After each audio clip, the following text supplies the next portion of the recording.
Price structure ഒന്ന് update ചെയ്യണ്ടേ അച്ഛയ? എന്താ ഉഴുന്നിനും പരിപ്പിനൊക്കെ വില. വെളിച്ചെണ്ണയ്ക്കാണെങ്കിൽ അതിന് നീ പാം ഓയിലല്ലേ ഉണ്ടാക്കുന്നത്?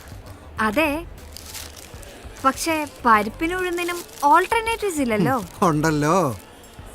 പഴയതുപോലെ പരിപ്പുവടയ്ക്ക് തൂരപ്പരിപ്പല്ല നിങ്ങൾ ഉപയോഗിക്കുന്നത്, വില കുറഞ്ഞ കടലപ്പരിപ്പാ. ഉഴുന്നുവടയ്ക്കാണെങ്കിൽ ഉഴുന്നിന്റെ ടേസ്റ്റ് തീരെ ഇല്ലെന്നാ സ്ഥിരം കഴിക്കുന്നവർ പറയുന്നത്. ഇതൊക്കെ സ്ഥിരം കഴിക്കുന്നവർ തട്ടിപ്പോകാത്തതല്ലേ ചേട്ടാ? ആശ്ചര്യം. എന്ത് കിഷോറച്ചായ, കഴിഞ്ഞ ഒരു കൊല്ലമായിട്ട് വെറും 2.5 രൂപയ്ക്കാ ഞാൻ ഈ ഉഴുന്നോടെ ഇവിടെ തരുന്നത്. ഇതേ വിലക്കേനല്ലേ ജീലു പുറത്തും കൊടുക്കുന്നേ? അവരൊക്കെ സാധാരണക്കാര്. 2.5 രൂപയ്ക്ക് വാങ്ങും, 5 രൂപയ്ക്ക് വിൽക്കും. 100% പ്രോഫിറ്റ്. അച്ചായൻ അങ്ങനെയാണോ? 10 രൂപയ്ക്കല്ലേ പരിപ്പോട വിൽക്കുന്നത്? Cutlet 15, 200% profit. അതിൽ 1 രൂപ എനിക്ക് തന്നൂടെ ഹാൻസം? വേണ്ട, 50 പൈസ പെർ വട. ഈ മാളുണ്ടല്ലോ സെൻട്രലൈസ്ഡ് എസിയാ. ലിഫ്റ്റ് ഉണ്ട്, എസ്കലേറ്റർ ഉണ്ട്, പാർക്കിംഗ് സ്പേസ് ഉണ്ട്, തിയേറ്റർ ഉണ്ട്, പിന്നെ വായി നോക്കി നടക്കാനാണെങ്കിൽ ഇഷ്ടം പോലെ സ്ഥലമുണ്ട്. അപ്പോൾ അതിനൊക്കെ വാടകയും ഞങ്ങൾ കൊടുക്കണം. വില കൂട്ടി വിറ്റല്ലേ പറ്റൂ. ഈ കട്ട്ലറ്റിലേ ഈയിടെയായിട്ട് ബീഫ് കുറവാ, ഉരുളക്കിഴങ്ങാ കൂടുതൽ. അത് ഉരുളക്കിഴങ്ങല്ലട പൊട്ടി, ചേമ്പാണ്, നാടൻ ചേമ്പ്. 50 പരിപ്പുവട, 50 ഉഴുന്നുവട, 30 കട്ട്ലറ്റ്. എങ്കിൽ എണ്ണുന്നതിന് മുമ്പ് എടുത്തുകൂടെ? എണ്ണം കുറഞ്ഞാലേ അമ്മച്ചി വഴക്കു പറയും. പോട്ടെ, സീ യു ഹാൻസം.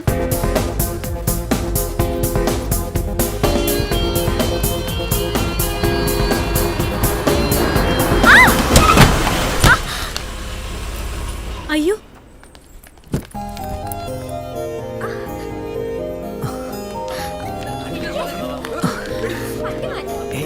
സോറി. ഇയാളോട് ഞാൻ പറഞ്ഞു എക്സിറ്റ് വഴിയാണ്. ഞാൻ കേട്ടില്ല. കേട്ടില്ലേ? എങ്ങനെ കേൾക്കും? കാതിൽ കുന്ത്രാണ്ണം കുത്തി കിന്നരിച്ചോണ്ടല്ലേ വണ്ടി ഓടിക്കുന്നത്. മോൾക്ക് വല്ലതും പറ്റിയോ? കുട്ടി വല്ലതും പറ്റിയോ? പുറമേക്കൊന്നും കാണാനില്ല. ഇനി അകത്ത് വല്ലതും ഉണ്ടോന്ന് പരിശോധിച്ചാലേ അറിയൂ. നേരാ, കഴിഞ്ഞ ആഴ്ച ഇതുപോലെ ഇവിടെ ബൈക്കേന്ന് വീണു. ഞങ്ങൾ എല്ലാവരും പിടിച്ചാ എഴുന്നേപ്പിച്ചത്. പുറമേ ഒരു പരിക്കുമില്ലായിരുന്നു. അയാൾ പുല്ല് പോലെ ബൈക്ക് കൊടുത്ത് അങ്ങ് പോയി. ഒരു 100 മീറ്റർ പോയി കാണും. എന്ന് പറഞ്ഞാ ഡെഡ് ബോഡിയാണ് നിലത്തോട്ട് വീണത്. ആന്തരിക രക്തസ്രാവം.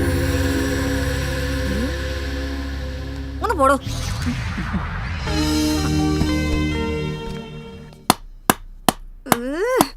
എടി ഒന്ന് പതുക്കെ. അപ്പുറത്തെ ഡിങ്കോൾഫി ഇപ്പൊ കംപ്ലൈന്റ് ആയിട്ട് വരും, നീ കണ്ടോ? ഓ, ഐശ്വര്യമുള്ള കരുനാക്കെടുത്ത് വളച്ചു. ഇന്ന് അവള് വന്നാ നീ കണ്ടോ? ഞാൻ അവള് മാത്രം ഒരു പഠിപ്പിസ്റ്റ്. നമ്മളൊക്കെ എന്നാ ഞൊട്ടാനിരിക്കുക? ഇത് സ്റ്റഡി ടൈം ആണ്. നാളെ മോഡൽ എക്സാം തുടങ്ങാം. എന്ത് കഷ്ടം ഇത്. ജീലു, ഇത് ഞാൻ മേട്ടനോട് കംപ്ലൈന്റ് ചെയ്യും. അത് ജീലു, നീതു സോറി, ഇത് ഞാൻ മാനേജ് ചെയ്തോളാം.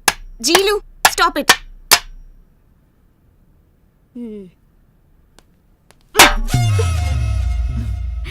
ഫിനിഷിംഗ് ടച്ച് കഴിഞ്ഞു. എന്റെ ജീലു, നിനക്കിത് എന്തിന്റെ കേടാ? ഡിസിപ്ലിനും ഇല്ല, സമയത്ത് കാശും കൊടുക്കേല. മേട്ടർ നിന്നോട് വലിയ സ്നേഹമായിട്ടിരിക്കുക. ഒരു ജെനുവിൻ കംപ്ലൈന്റ് കിട്ടിയാൽ മതി. ഇന്ന് രാത്രി നീ പുറത്താ. എടി മഡ്ഗാർഡ് വീലിൽ ഒറിഞ്ഞിട്ട് വണ്ടി ഓടുന്നില്ല. എടി കഴുതേ, ആക്സിഡന്റ് സ്പോട്ടിൽ പബ്ലിക് സപ്പോർട്ട് നിനക്കല്ലായിരുന്നോ? നാച്ചുറലി. കാരണം ഒരു ഐറ്റം നമ്പർ ആണല്ലോ അപകടത്തിൽപ്പെട്ടത്. പൊതുജനം നന്നായി സപ്പോർട്ടും. പിന്നെ നീ അവനോട് കാശ് വാങ്ങാതിരുന്നെന്താ ചോദിച്ചത്? എന്തേത്? വായിച്ചു നോക്ക്. Colonial solutions and systems, JKRK, Kochi. പേര് കേട്ടിട്ട് ഒരു സോഫ്റ്റ്വെയർ കമ്പനി മാതിരിയുണ്ട്. ഇത് നിന്റെ കയ്യിൽ എങ്ങനെ വന്നു? ഇവര് ഉഴുന്നോടെ പാർട്ടീസ് ആണോ? ഇതിന്റെ മറുപടി പ്രോപ്പർ സിറ്റുവേഷൻ വരുമ്പോൾ ഞാൻ പറയാം. എടി, സിറ്റിയിലെ കൊള്ളാവുന്ന സോഫ്റ്റ്വെയർ കമ്പനിയാണ് കൊളോണിയൽ സൊല്യൂഷൻസ്. അതിന്റെ CEO ആണ് എന്റെ സ്കൂട്ടറിൽ വന്ന് മുട്ടിയ പാർട്ടി, KG രാമസ്വാമി അയ്യങ്കാർ. അയ്യേ, കിളവനാ? ഇല്ല, പയ്യൻ, ലേറ്റ് 20s. കാണാനും കൊള്ളാം. കമലഹാസൻ അയ്യങ്കാറാണ്. നമ്മുടെ കോളേജ് ക്യാൻറ്റീനിലെ കുക്കും അയ്യങ്കാരാണ്. ഓക്കെ, ജാതി പറഞ്ഞുള്ള കളി വേണ്ട. എന്റെ പോയിന്റ് ക്രിസ്റ്റൽ ക്ലിയർ ആണ്. തൽക്കാലം മഡ്ഗാർഡ് ശരിയാക്കാൻ 500 രൂപ അയാളോട് മേടിക്കുന്നതാണോ, അതോ ഈ ഒരു കടപ്പാടിന്റെ പേരിൽ അവന്റെ കമ്പനിയിൽ ഒരു പാർട്ട് ടൈം ജോലി സംഘടിപ്പിക്കുന്നതാണോ ബുദ്ധി? ഓഹോ, ഞാൻ ആ നീതുവിന്റെ തലയ്ക്ക് ചെറിയൊരു മുട്ട് കൊടുക്കട്ടെ, റിപ്പർ സ്റ്റൈലിൽ പ്ലീസ്. ജീലു, അല്ലെങ്കിൽ വേണ്ട. ഇത് വെച്ചൊരു കുത്തു കൊടുത്താലോ? എവിടെ കുത്തും? അവൾക്ക് ഇത്തിരി ഓവർ കോൺഫിഡൻസ് ഉള്ള ഏരിയ തന്നെ കുത്താം.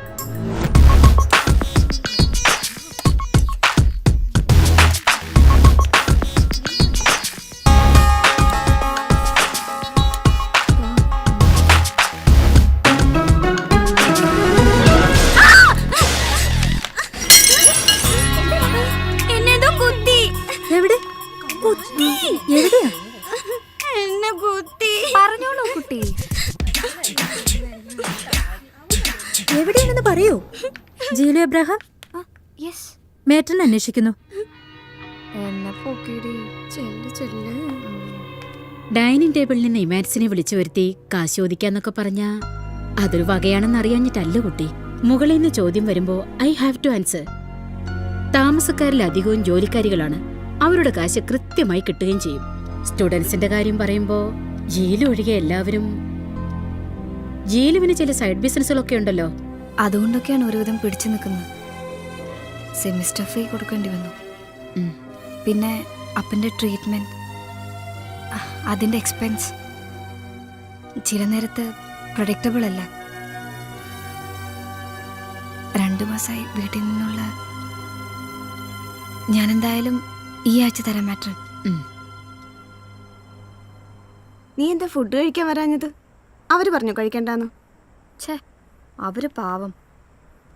നീ സെന്റിമെന്റ്സ് അടിച്ച് വയലിൻ വായിക്കൊന്നും വേണ്ട. ഉള്ള വിശപ്പ് പോയി, അതുകൊണ്ട് കഴിച്ചില്ല. ആഹാരം ഒരു ലക്ഷറിയാണ് ചില നേരം ചില മനുഷ്യർക്ക്.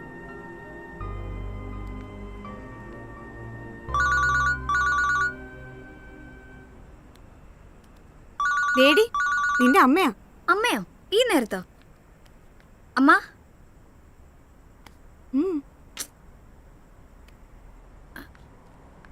അമേരിക്കയോ? അതെങ്ങനെ? അമ്മേ, നമ്മുടെ അടുത്ത ബന്ധുക്കൾ ആരും അമേരിക്കയിലില്ലല്ലോ. അതില്ലാതെ എങ്ങനെ റെസിഡൻഷ്യൽ വിസ കിട്ടും? അത് പ്രയാസ.